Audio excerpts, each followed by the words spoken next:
இயேசு கிறிஸ்துவின் நாமத்தில் உங்கள் அனைவரையும் அன்போடு கூட வாழ்த்துகிறேன். இன்றைக்கு நாம் தியானிக்க போகிற தலைப்பு கர்த்தரால் ஆசீர்வதிக்கப்பட்ட சந்ததி, a generation blessed by the lord. வசனம் ஏசாயா 61:9. அவர்கள் சந்ததியானது ஜாதிகளின் நடுவிலும் அவர்கள் சந்தானமானது ஜனங்களின் நடுவிலும் அறியப்பட்டிருக்கும்.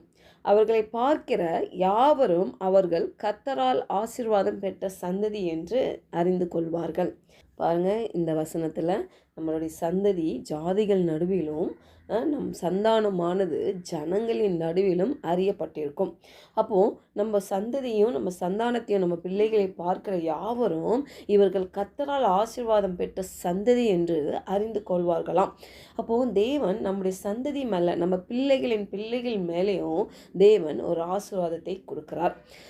ஒருவேளை நம்ம பிள்ளைகள் எந்த சூழ்நிலையில் இருக்கிறாங்க, அவர்களை குறித்து நம்ம இருதயம் எப்படி இருக்கிறது, இல்லை ஒருவேளை பிள்ளைகள் கீழ்ப்படியாமல் இருக்கலாம், சொல் பேச்சு கேட்காமல் இருக்கலாம், இல்லையா அவங்க ஒழுங்காக படிக்காமல் இருக்கலாம், இல்லாட்டி சரியான வேலை கிடைக்காமல் இருக்கலாம், ஏதோ ஒரு குளறுபடியான ஒரு சூழ்நிலையில் இருக்கலாம், நிறைய கேள்விகள் இருக்கலாம், குழப்பங்கள் இருக்கலாம், பிள்ளைகளை குறித்து ஒரு பாரம் இருக்கலாம். ஆனால் தேவனுடைய வாக்குத்தத்தம் என்ன சொல்லுது என்று நாம் பார்ப்போம்.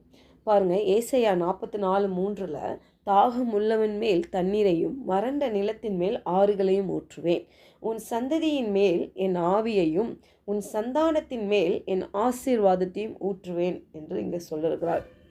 பாருங்கள், அப்போது நம்ம சந்ததி மேலேயும் ஆவியை ஊற்றுகிறாராம். பரிசுத்த ஆவியினால் நம்ம பிள்ளைகளை நிரப்புகிறாராம். பாருங்கள், நம்மளுடைய சந்தானத்தின் மேலேயும் அவருடைய ஆசீர்வாதத்தை ஊற்றுவேன் என்று சொல்லுகிறார். அப்போது இன்றைக்கு நம்ம அநேக வேலையில் நம்ம பார்க்கலாம், இல்லை நம்ம பிள்ளைகள் ஆசீர்வாதமாக இருக்கணும், நல்ல சந்தோஷமாக இருக்கணும், அவங்க எதிர்காலம் பிரகாசமாக இருக்கணும், இல்லை எவ்வளோ நம்மளுடைய இருதயம் வாஞ்சை இருக்கும்.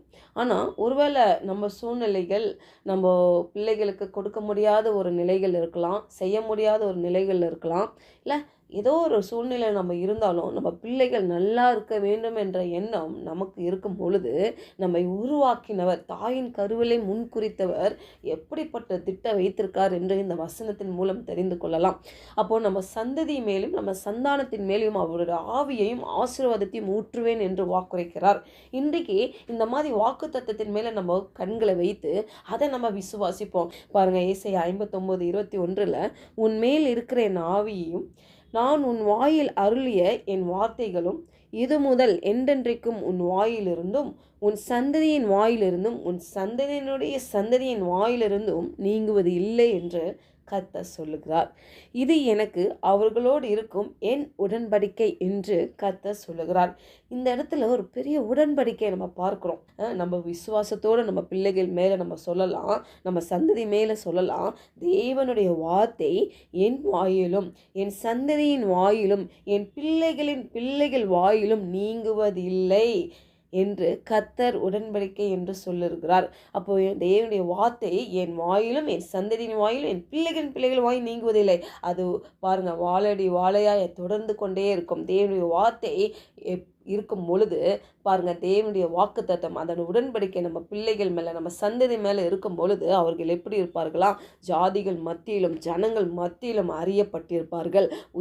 உயர்வான ஸ்தலங்களில் அமர பண்ணுகிற தேவன் பாருங்கள், நம்ம நினைக்கிறதுக்கும் நம்ம வேண்டி கொள்ளுவதற்கும் அதிகமாக கிரியை செய்ய அந்த பரிசுத்த ஆவியான நம்ம சந்ததி மேலே அந்த ஆவியை ஊற்றி அந்த ஆசீர்வாதத்தினால் நிரப்புகிறவராய் இருக்கிறார். நம்ம பிள்ளைகள் ஒருவேளை படிக்கிற விஷயத்துலேயோ சரி, வேலை செய்கிற விஷயத்துலேயும் சரி, அவங்களுடைய வாலிப வயதிலேயே சரி, பாருங்கள், அவங்க கர்த்தரால் போதிக்கப்பட்டிருப்பார்களாம். ஏசாயா 54:13 உன் பிள்ளைகள் எல்லோரும் கர்த்தரால் போதிக்கப்பட்டிருப்பார்கள், உன் பிள்ளைகளுடைய சமாதானம் பெரிதாக இருக்கும் என்று பார்க்கிறோம். அப்போ நம்மளுடைய பிள்ளைகளுடைய சமாதானத்தை காணும்படியாக கர்த்தர் கிருபை செய்கிறார். ஹல்லேலூயா. சங்கீதம் 144:12 அப்பொழுது எங்கள் குமாரர் இளமையில் ஓங்கி வளர்கிற விருட்ச கண்டுகளைப் போலவும் எங்கள் குமாரத்திகள் சித்திரத்தேர்ந்த அரண்மனை மூளை கற்களை போலவும் இருப்பார்கள். ஹல்லேலூயா.